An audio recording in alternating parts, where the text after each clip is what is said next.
Well, I have the distinct pleasure of introducing our seminar speaker today, Alex Kirschel.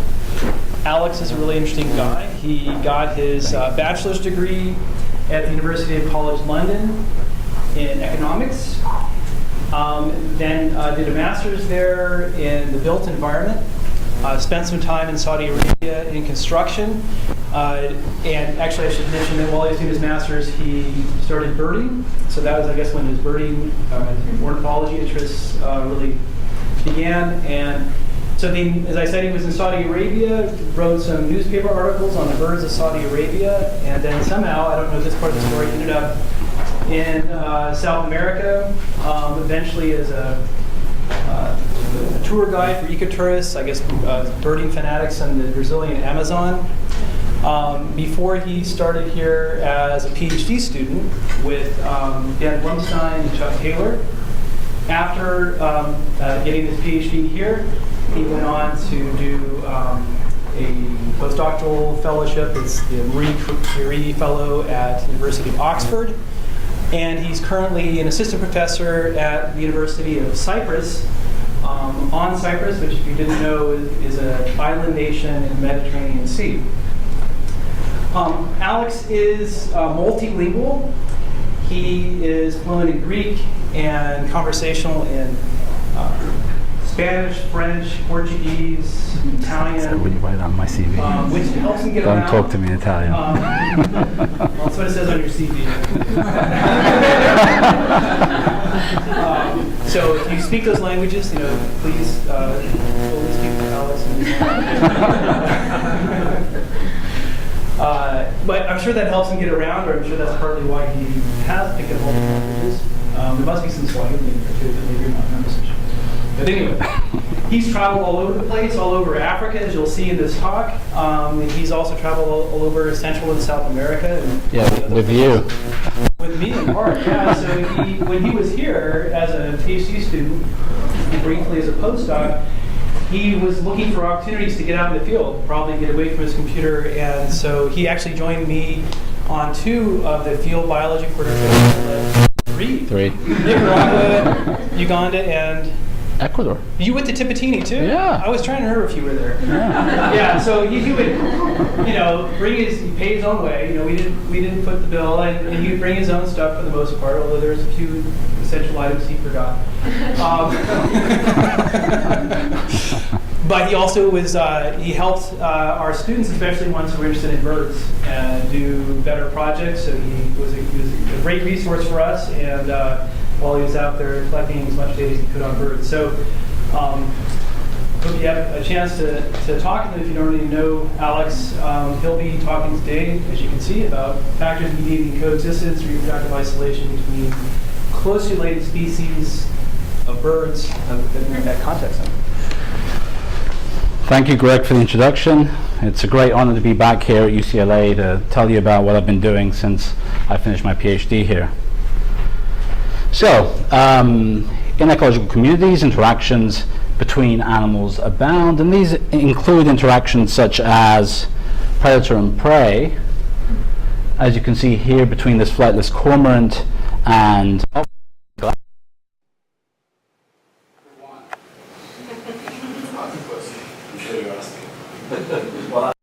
sequence of this on camera, and it ended with the flightless cormorant swallowing the octopus.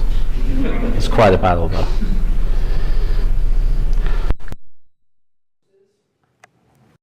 Example here, we have a tawny eagle in the savannah in Tanzania that's on a prey item that it's caught, and it's surrounded by marabou storks that are trying to scare it off its prey so that they can get to that food resource. Mate attraction and courtship, this is an interaction typically within species, but as you'll see in my talk, it may sometimes apply between species as well. These are waved albatross from the Galapagos. Mutualism, as in the case with these red-billed oxpeckers and hippos in Lake Manyara National Park in Tanzania, where the oxpecker feeds on parasites on the hide of the hippo. But this interaction may also be described at times as parasitism. The oxpecker here in the circle is feeding on the blood of the hippo from a wound in its cheek. We are interested in interactions among closely related species, and one of the questions that we're interested in is what factors influence how related species interact when they meet, and what effect do such interactions have on species ranges. So, what happens when two closely related species come into contact? They may competitively exclude each other, they might hybridize, they could coexist and compete with each other. At times that may lead to character displacement. We're interested in what role communication signals play in maintaining species boundaries. And is there a minimum threshold of song similarity that maintains species boundaries? I'm going to discuss these questions in these two related species, the red-fronted tinkerbird on the left and yellow-fronted tinkerbird on the right, which we studied at several independent contact zones in Africa. Those contact zones are shown on the right here, regions 3 to 6, in Eastern Africa going down to Southern Africa. These are two species that meet at very narrow contact zones. But first I'm going to talk about work that we've done on two other species that occur in the forest zone. These are in the savanna, that overlap quite widely in the forest zone. So these are the first in the savanna, the red-fronted and yellow-fronted tinkerbirds, and in the forest zone it's yellow-rumped and yellow-throated tinkerbirds.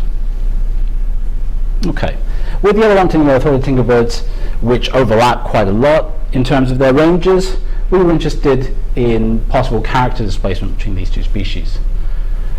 Now, what mechanisms might drive displacement in characters?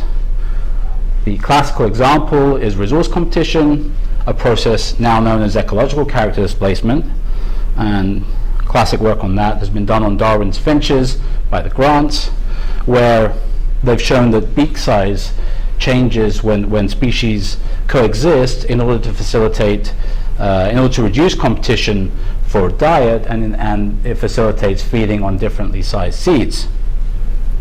Another mechanism that could lead to character displacement is hybridization, a process known as reproductive character displacement. And in birds, a good example of this is the work done on Physeteria flycatchers in northern Europe, where collared flycatcher on the left there and pied flycatcher on the right hybridize in parts of northern Europe, where another morph has evolved for males of pied flycatchers, this sort of female mimic morph, and this aids recognition of one's own species to reduce hybridization, this character displacement in this character. This example was described in this paper published in Nature in 1997 by Glenn Peter Sartre and colleagues. But this particular model has also been used as an example of where interference competition might lead to displacement of characters. And there have been a number of papers on this, including this one here by Valen and colleagues, with the idea being that here this female mimic is involved in less sort of aggressive interactions with the dominant male collared flycatcher, and this reduction in aggression is a reason for this displacement in plumage in this female mimic. This particular process has been described as agonistic character displacement by Greg Rether and a number of students at UCLA that worked with him, Neil Lowson, Chris Anderson, and Kenichi Okamoto, in this review in Biological Reviews in 2009. So, we looked at character displacement in these two forest tinkerbirds, yellow-throated tinkerbird on the left, yellow-rumped on the right, and we were especially interested in their songs and how they varied across the landscape. This is a sound spectrogram of their songs. These are a couple of examples. showing frequency against time, and I'm going to play these songs. Oh, I didn't intend to play them at the same time, but trying to get to know how to do this on Keynote. I'll try that again. Now, let's see. So it's a note repeated at a constant frequency. This is Yellow Runt Tinkerbird song, the slower of the two, and Yellow Throated Tinkerbird. So a faster song, again, a single note repeated at a constant frequency. In this example, the Yellow Throated Tinkerbird song is a little bit higher in frequency than the Yellow Runt Tinkerbird song. So I traveled across Africa, in particular in Cameroon and Uganda, to record the songs of these two species in populations in Alapatri, represented by the white circles for Yellow Runt Tinkerbird, the black circles for Yellow-Throated Tinkerbird, and a number of sympatric sites represented by these half-filled circles. And also there were a couple of sites where one species was really common and the other rare, represented by these dots in the circles. And what we found was that while songs might be a similar frequency in Alapatri, as you can see here, these are extreme examples, but they represent the overall pattern of more similar frequencies in sympatry and significantly different frequencies and significantly shifted frequencies in both species in sympatry. So this is evidence that of character displacement in the songs of these two species. But what mechanism might be driving this displacement of characters? Might it be a byproduct of morphological divergence resulting from ecological character displacement? This is an idea that's been proposed with Darwin's finches, that there are constraints on the sound produced based on bill shape. Could it be to reduce species recognition errors that lead to maladaptive hybridization, reproductive character displacement?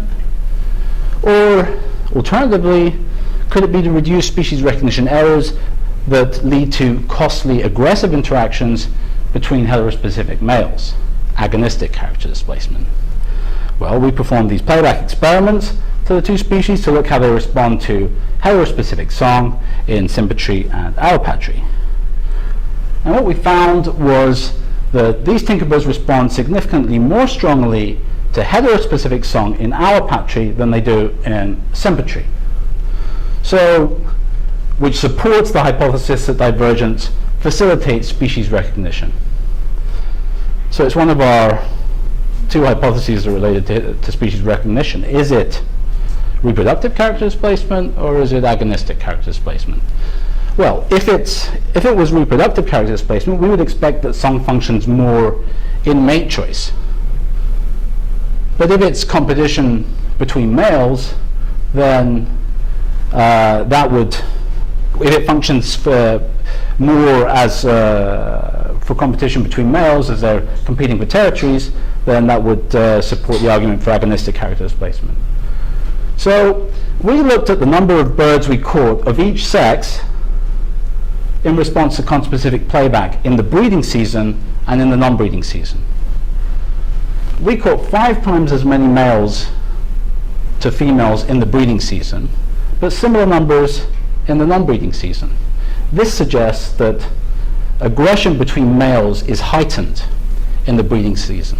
So we believe that this supports the argument that it's agonistic character displacement that explains this pattern. We also found that there was character displacement in morphology, and this is particularly evident along an elevational gradient. Sorry. So I wasn't meant to bring out these pictures yet, but if you focus on panel C, you will see here that we have these red triangles. These are yellow-throated tinkerbirds scattered around the line of best fit at low elevations. In blue here, we have yellow rump tinkerbirds scattered around the line of best fit at higher elevations. At mid elevations, so these are allopatric populations, Middle elevations, allopatric populations, again with the field shapes, are also scattered around this line of best fit, and they're very similar. They overlap in allopatric populations, but the sympatric populations, that's the populations in the open shapes, they're largely displaced away from each other on either side of this line of best fit, except for this one outlier there, supporting the idea that there's also character displacement in morphology. There's also a similar pattern in bill shape. So C was body size. And we believe that this pattern of character displacement in body size is actually driven by the agonistic character displacement based on songs, because there is a negative correlation between song frequency and body size. And this work was done in collaboration with Dan Blumstein and Tom Smith here at UCLA. Okay, following that work that I was doing for my PhD, I was interested in looking at what role plumage plays in interspecific interactions. And interestingly enough, in these two species of tinkerbird, in West Africa, west of this Dahomey Gap, yellow-throated tinkerbird has a whitish throat. So it's much more similar looking to yellow-rumped tinkerbird in West Africa. So how does the plumage similarity affect the interactions between the two species, and how does that compare to the interactions that we find in Central and East Africa, in Cameroon and Uganda? And these populations also come in these sort of areas that I've shown with these dotted lines, these red dotted lines, which represent the purported rainforest refugia for Africa. So in order to do this, we got together with Greg and with Nadia Seal, who was an undergraduate student on an FBQ in Uganda with us, and we took a lot of plumage reflectance measurements from specimens from museums. So we got all these loans into the Dickey collection of these specimens, and we took plumage reflectance measurements from those. And so we looked at those, and also, once I got to the University of Cyprus, my PhD student Emmanuel Nwankwo and I both went to Ghana to do some field work in that West African population. So overall for this project, we looked at the morphometrics from the museum specimens as well as the spectral reflectance measurements. We recorded songs in the field in Ghana and pooled those recordings with those we had previously obtained in Cameroon and Uganda. We obtained DNA samples from the field and from museums for mitochondrial DNA phylogenetic analyses. And for this study, we sequenced the mitochondrial marker ADPase 6 and 8. In terms of our color analyses, we found that there was much more similar color between the two species the further west we went. So let me see if I can do this right this time. Yeah. So here in East Africa, throat color is very different. As we move westwards, it becomes more similar to the extent where in West Africa they're overlapping. This is in chroma. B is in the ultraviolet to shortwave cone contrast. C is in hue. And then D, brightness, we find no difference in brightness. In E, down here, these are the mean values per region for the raw reflectance spectra. So these are raw reflectance spectra per region. The purple spectrum, the most distinct there, is yellow-throated tinkerbird in Central and East Africa. So that's the most distinct. Yellow-throated tinkerbird in West Africa, the green spectrum, is most similar to yellow-rumped tinkerbird in West Africa, the blue spectrum. And using a discriminant function analysis based on tetrahedral XYZ, we found that 75% of West African yellow-throated tinkerbirds were misclassified as yellow-rumped tinkerbirds. Okay, so we have these greater plumage differences further east. what about song? We see here a clinal pattern in song as we go from east to west. So we have the eastern recordings of the two species in red, and then we go to Central Africa in green and West Africa in blue. Yellow-throated represented by the triangles and yellow-rumped by the circles. This is particularly evident, this cline in yellow-throated tinkerbird, where we're going from much faster songs in the east to much slower songs in the west, but we're also increasing in frequency. These tinkerbirds are increasing in frequency the further west we go in both species. And if we compare the two species in each region, we see that in East Africa and in Central Africa, we get some overlap in frequency, but a greater distance in the rate of the songs.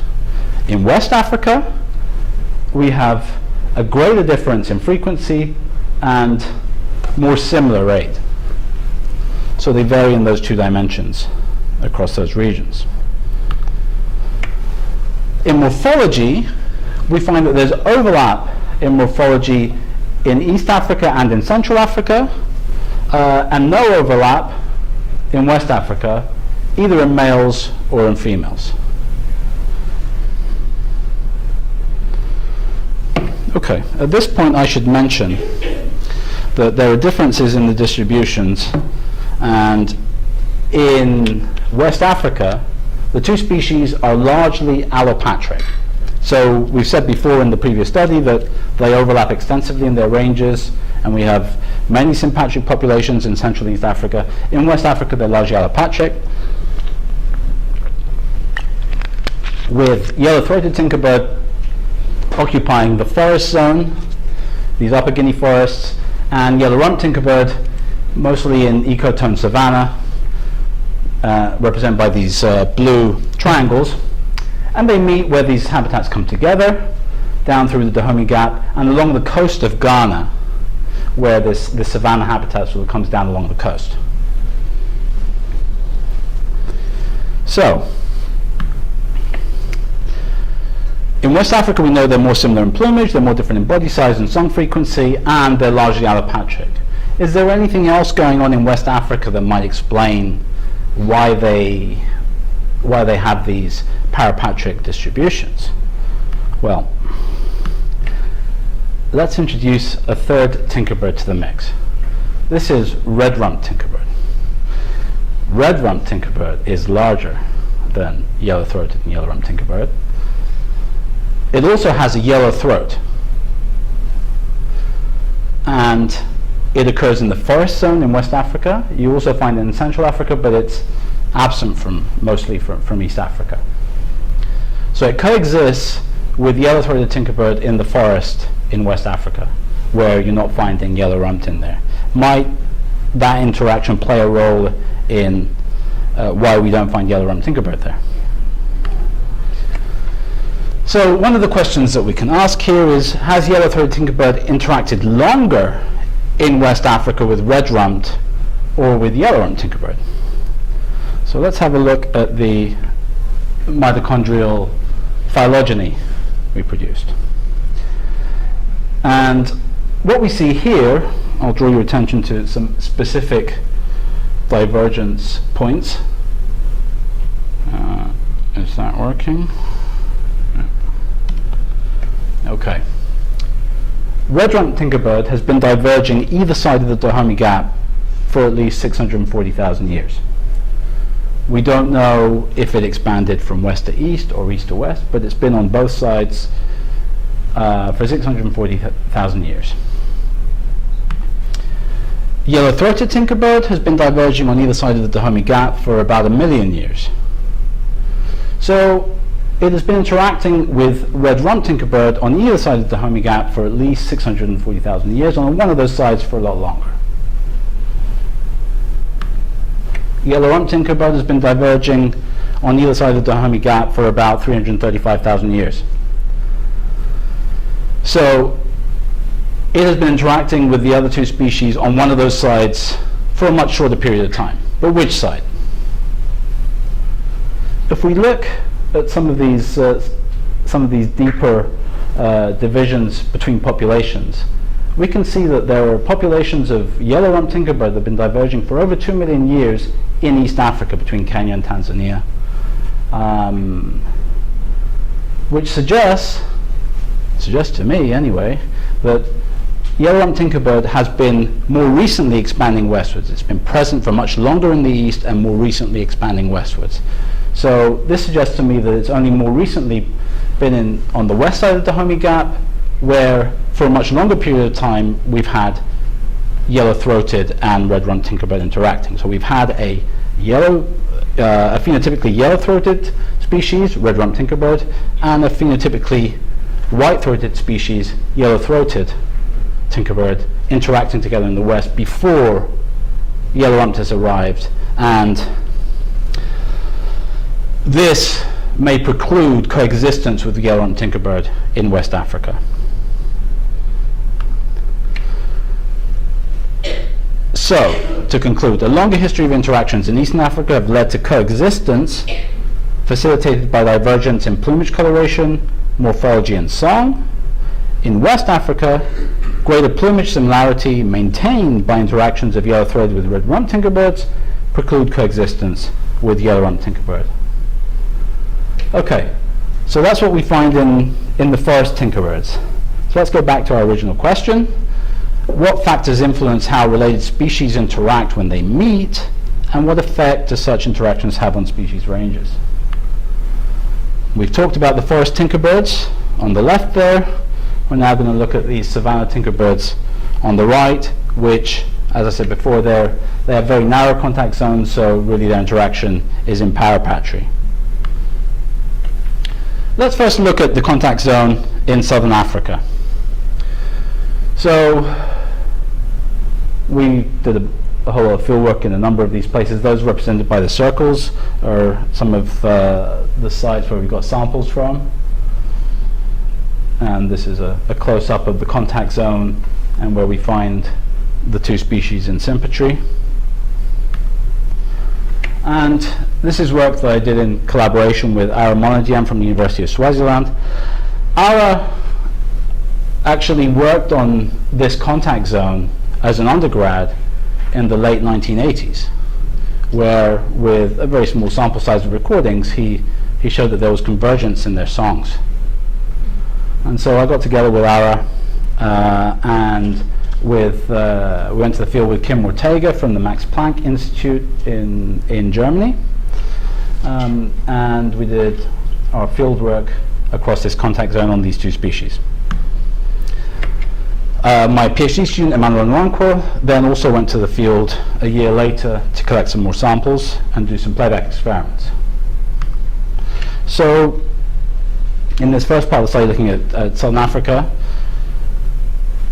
we're going to look at what we did in terms of taking biometrics from birds caught in the field, DNA samples collected in the field from museums for microsatellite and mitochondrial DNA analyses. We took spectral reflectance from museum specimens. We sequenced 2 mitochondrial markers, cytochrome B and ADPase6 and 8, and we genotyped 10 microsatellite markers to examine gene flow and population structure. In terms of morphology, there is quite a bit of overlap in morphology. If you look up here at this principal component plot, we can see there's quite a lot of overlap, but there are some differences represented by these bars here. There are some differences in wing length, where red-fronted Pazillus here have shorter wings, but larger tarsi, and there are some differences in habitat represented by these measures, VCF and EVI, these products extracted from the MODIS satellite, which represent percent tree cover and vegetation structure. So red-fronted tinkerbird occurs in southern Africa, typically in more forested regions. Down here at the bottom, this box here shows how distinct the foreground color is between the two species in tetrahedral X, Y, and Z. Okay. There is extensive evidence of interaggressive hybridization between these two species, represented by the structure plot. Each column represents an individual. We have the phenotypically yellow-fronted individuals on the left here, represented by this banner for crown color, and the red-fronteds on the right. We have populations along a transect from distant allopatry on the left to distant allopatry for red-fronted on the right. And we're also showing here the cytochrome B haplotype.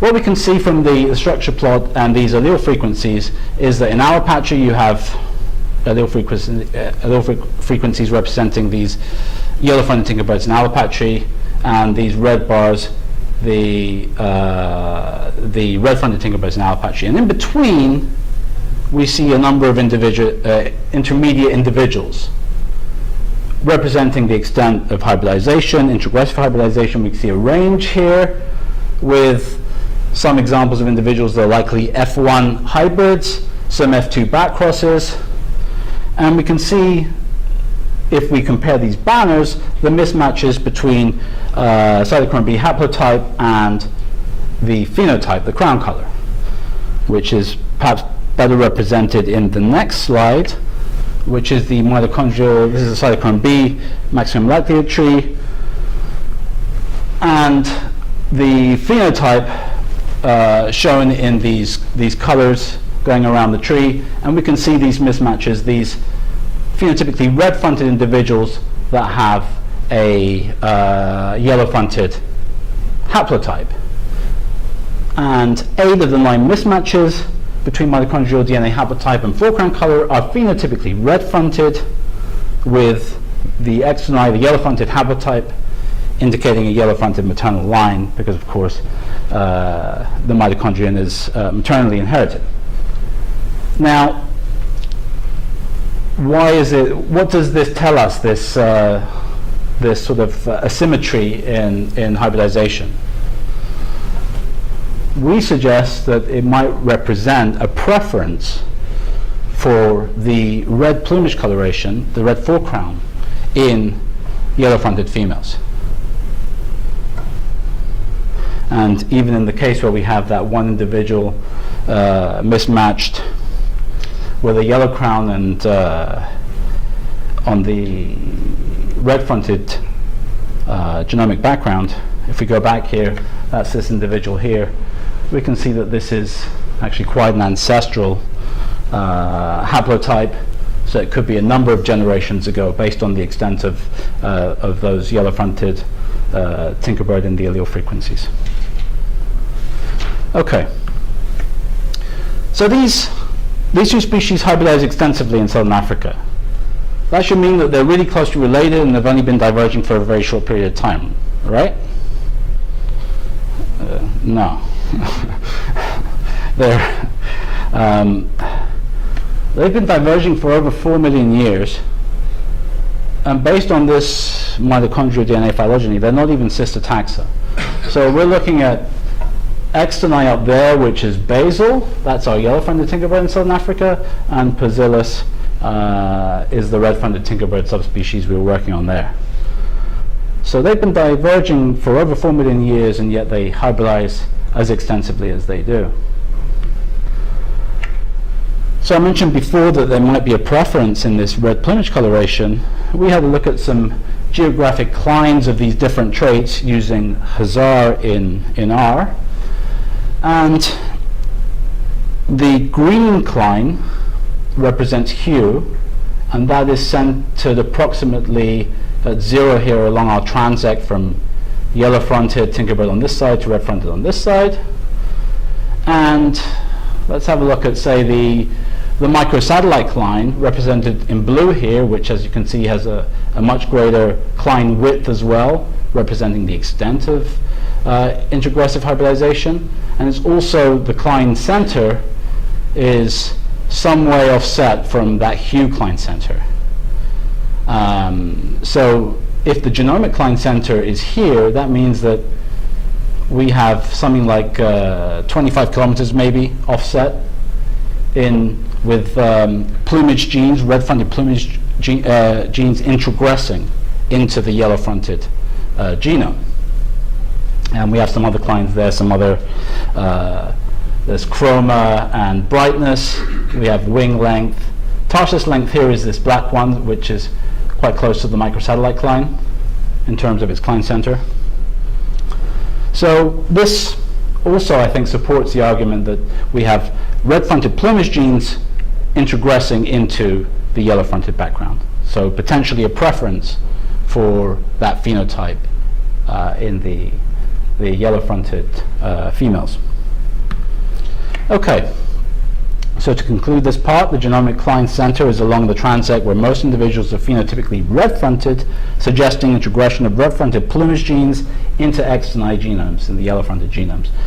Rampant introgressive hybridization may occur between species diverging for 4 million years because of a mate preference for red-fronted males by yellow-fronted females. So that's what's going on in southern Africa. We've looked at this interaction at some other contact zones going further north in Tanzania, Kenya, and Ethiopia. So do we find the same pattern there where they interact in those populations? Well, we also had a look at songs. We recorded songs in the field in across the contact zones and in populations in distant Alopatry going as far as Ghana and Nigeria and West Africa. We looked at morphometrics from museum specimens. And we collected DNA samples in the field and from museums for DD-RAD-seq genomic analyses. And this is in collaboration with Alan Brailsford at UC Riverside. And spectral reflectance from crown feathers collected in southern Africa in the field. Now, can't hear that.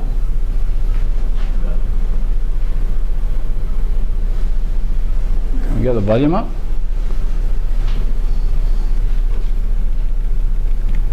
Don't know if that helps. Let me try that again. That's better. This is yellow-fronted tinkerbird in Kenya. So it's just repeating that one note constantly. And red-fronted, also in Kenya.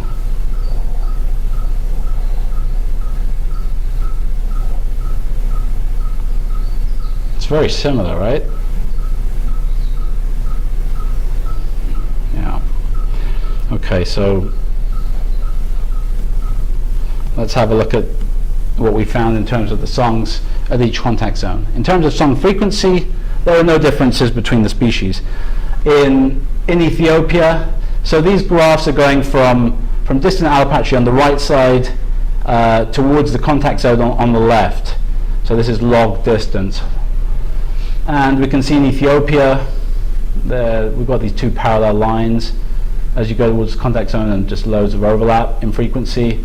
Again, loads of overlap here in Kenya, and the lines are best fit across each other.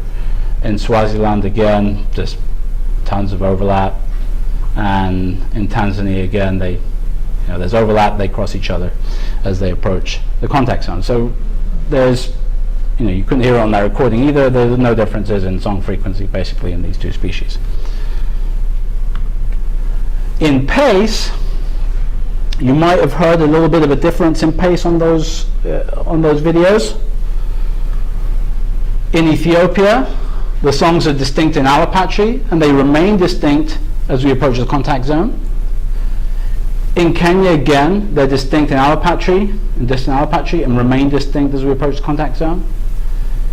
In Swaziland and in Tanzania, and Swaziland, so Swaziland and South Africa, they're distinct in Alopatry, but they converge and overlap each other as we move towards the contact zone in both those regions. Okay. We can look at the distribution of song pace geographically here across the region. And if you look up here on the right, you can see that there is a sharp climb in song pace between this yellow here, these are the yellow-fronted individuals that sing slower songs, and red, which represents the faster songs of red-fronted tinkerbird. So we see that in Ethiopia, and we see that in Kenya. We've drawn by hand the location of the contact zones here in green. So we have these sharp points here. We go down to Tanzania, and we have this sort of this much more gentle gradient through these shades of orange, going from the slightly faster red-fronted to slower yellow-fronted songs. And in southern Africa again, you can barely see a pattern at all there as you go across the contact zone in terms of song pace. So, are these song differences recognizable across each contact zone? Can they tell those differences, those subtle differences we might have heard on that video? Well, we did some playback experiments where we looked at the distance of closest approach to the loudspeaker, the latency to respond to the playback, and the time spent within 10 meters of the speaker in response to these songs. And doing a principal components analysis and looking at PC1, what we can see here is that they respond significantly more strongly to conspecific song than to heterospecific song in Kenya in both red-fronted and yellow-fronted tinkerbird, but there are no differences in their responses to conspecific and heterospecific song in Southern Africa and Tanzania in either red-fronted or yellow-fronted tinkerbird. So they recognize the difference in the songs where they're more different in Kenya, but they don't recognize those differences in Southern Africa and Tanzania. Looking at this statistically, using a generalized linear model, no differences in Southern Africa, no differences in Tanzania, significant differences in responses to heterospecific song and conspecific song in Kenya. There is some evidence for convergence in morphology in Swaziland here and Tanzania. In Kenya, they remain quite distinct. There's much overlap in Ethiopia, no obvious pattern of convergence or divergence. This is actually against latitude. And in terms of foreground color in Southern Africa, there is some evidence again of convergence. We have allopatric red-fronted on the far left of each panel here, and allopatric yellow-fronted on the right, and the two sympatric populations in the middle. And we can see that in brightness, chroma, and hue, some evidence of convergence, at least if we look at the interquartile range of these box plots, and often depending on which character we're looking at, there might be some evidence of convergence apparent in the median as well. We also collected DNA samples across three of the contact zones, the three further south contact zones, to determine the extent of hybridization. We've already seen the extent of hybridization using microsatellite data in Southern Africa. So what do the SNPs tell us from our RAD-seq analysis? This is a structure plot based on approximately 30,000 SNPs that reveal differences in gene flow across contact zones. This is our situation in Southern Africa, so this replicates what we saw with the microsats. Extensive intraggressive hybridization across the contact zone there. There is some evidence of hybridization in Tanzania, and very little, if any, evidence of any hybridization or any introgression in Kenya. So Kenya, where we said they can tell the difference of the songs remain distinct. Tanzania and Southern Africa, the songs converge, and they can't tell the difference between each other's songs and hybridize. Looking at the principal components analysis plot of our RAD-seq data, we can see that how distinct the two species are in Kenya, represented in red. These are the yellow-fronted individuals in Kenya, and that subspecies goes across to sort of Ghana, Nigeria. So some of those samples are in there. And the red-fronted tinkerbirds in Kenya are up here. So they're distinct. In Tanzania, so they're distinct. In Tanzania, again, we have the red-fronted tinkerbirds here in the triangles and the yellow-fronted in the circles. We can see a few intermediate individuals here, and we can even see two phenotypically red-fronted individuals, these blue triangles, that are within that cluster of yellow-fronted tinkerbirds. So some evidence of hybridization, again here, introgressive hybridization. In southern Africa, it's like a continuum there between our yellow-fronted tinkerbirds and red-fronted tinkerbirds. It appears as though we have homogenization of the genomes there. And I'll just remind you, these populations in southern Africa have been diverging for 4 million years, and they're not even sister taxa, based on mitochondrial DNA. So, to conclude, differences in song similarity among contact zones mediate reproductive isolation, thus provide some insight into processes that generate diversity and maintain species limits. So let's look at some conclusions overall. Factors mediating coexistence and reproductive isolation between related species at contact zones, that's the title of the talk. Song divergence facilitates coexistence by way of reduced interspecific aggression or heterospecific aggression. Plumage similarity may play a role in maintaining species boundaries, especially when time of interaction has not allowed characters to diverge.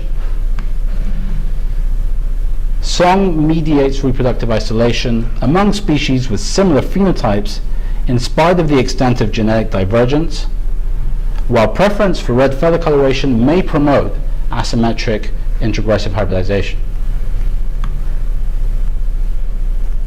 I would like to thank my collaborators on this work. I mentioned before, Emmanuel Nwankwo, Alan Brailsford, Ara Monodiem.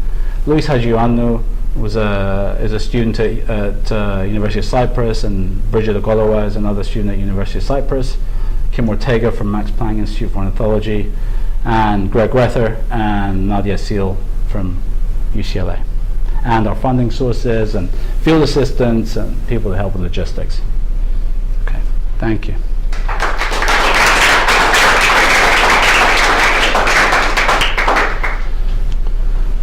Questions?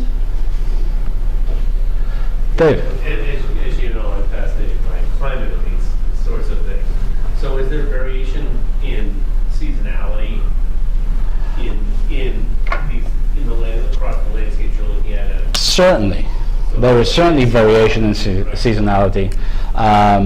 To what extent that variation in seasonality affects timing of breeding, we don't know too much, because there are breeding records all year round for many of these tinkerbirds in many populations. But so we can't really tell the exact breeding season for many of the species. We go to the field and we hope that we're close to the breeding season so we can record them singing. But it does vary. But you had some observations that were not in non-breeding seasons, Right. Yeah. So for the work that we did in Cameroon and Uganda, we went in different seasons, sort of 6 months apart. So we got data from the breeding season and from non-breeding season, and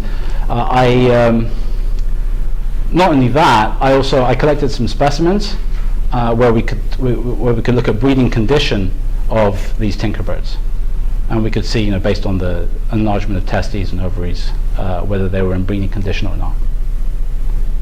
And one of the reasons that is because there's a historical change through time of when precipitation is occurring, and so you might have secondary contacts that are recent or ancient as a consequence. This is something that's very important, I think, for the study, to try to figure out when secondary contact occurred, and I'm hoping that using the genomic data that we're generating, that we might be able to look at some of these questions. Dan? I'm puzzled by the distinction between Tanzania and Southern Africa, where both failed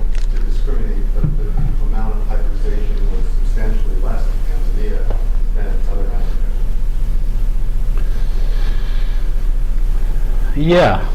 I mean, are they pulling other characters there, other than song? Are there indications of other things that might be leading to more or less successful? I think it might have to do with what data we have available. I don't know that necessarily that in Tanzania they don't hybridize as much as they do in Southern Africa. It's just we've worked much more extensively at the contact zone in Southern Africa, and we have many samples from Simpergy, whereas in Tanzania it wasn't that straightforward to get samples from the contact zone. But what we did get was evidence that they are hybridizing there. There was another question over here, yeah? I was curious if hybridization had been, maybe I missed it, but directly observed, like have pairs been observed? There was no record of hybridization between the two species, at least in, what's his name's book of avian hybrids of the world. I can't remember his name right now. So it wasn't recorded as that there was hybridization between these two species. But there was that paper by Aramonidium on convergence in the songs, and a well-known pattern of some intermediate orangey crowned individuals in the region. Now, I don't know that we really saw in the hand at least any individual that was particularly orange, but it's something that I'd like to look at maybe in some museum collections where they've shown this. But I don't know whether those are hybrids. I'd need to be able to work with those individuals. But we have caught F1 hybrids, and we have photographed them. The first bird I caught in the field in Southern Africa was an F1 hybrid, which we find out afterwards by doing analysis. But it looked mostly red-fronted, but yeah. Yeah. Brad? So why do you say, what's the logic in saying that there's convergence in the songs in the areas of hybridization, as opposed to simply saying they're intermediates because of the hybrids? It's a quantitative character that sort of achieves that, right? So what's the logic on the convergence? Well, I think the logic is that the characters are more similar because of hybridization. These are not song learners. So That's not, I mean, that. So they're just hybrids, and so hybrids may produce an intermediate song, or and back crosses again. We don't know that yet because we need to be able to tie the song of an individual to the sample. We need to be able to do that, and that's something that we've not done, and we hope to do in the future. It involves catching the individual, banding it, and then recording it, the banded bird, and that takes time. when you say convergence, I mean, I guess when I think of convergence, I think of that those songs would converge on the same phenotype, even if there were no hybrids. It's just an area of convergence because of habitat similarity or something like that. But what you're saying is no, it's just they hybridize and so they're medium. Is that correct? They hybridize because so if we look at if I can go back to that slide quickly, this one. I think at least in one species here we see that as we approach the contact zone we have a gradient going towards faster songs, which are more like, slower songs, this is gap length, towards slower songs more like the other species, and in Tanzania again it sort of converges on the phenotype of the other species. We still need to do some statistical analyses on this, but this is the distribution of the data. How would you describe it? Well, I mean, I would just, again, I mean, I agree they're converging on the same song phenotype in those plots. The question is sort of mechanistically, is that happening because of Integration of song alleles or something like that. Just integration in monoxide might do the same thing. Or anything that's under something resembling a genetic control, you'd sort of expect to do that, right? Because hybridizing. Yeah. And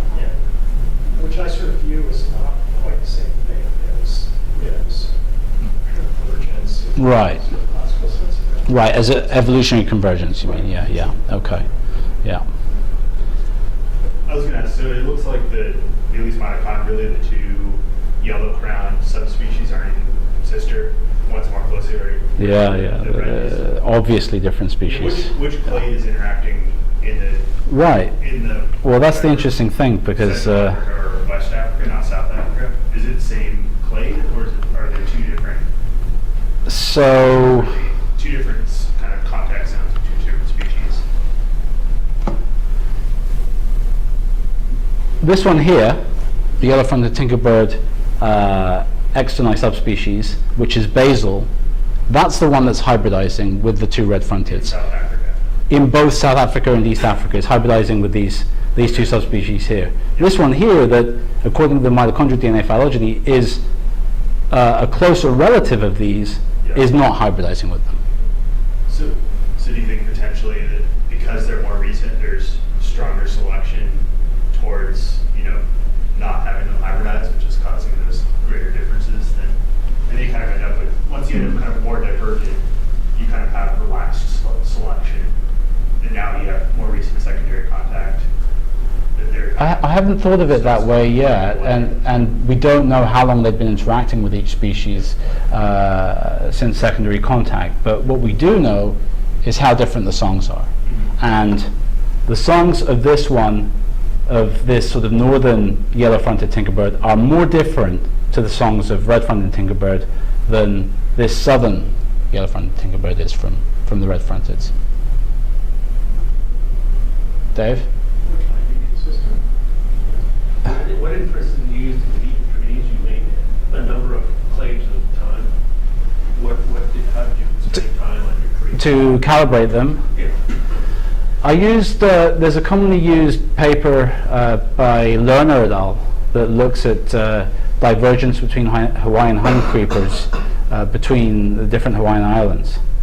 And that's, at least in bird work, that is a commonly used sort of calibration point, looking at divergence between the species that occur on these different islands based on when those volcanic islands appeared. So it's just a clock constant. It's X% per million years. Somebody is Yeah. Yeah.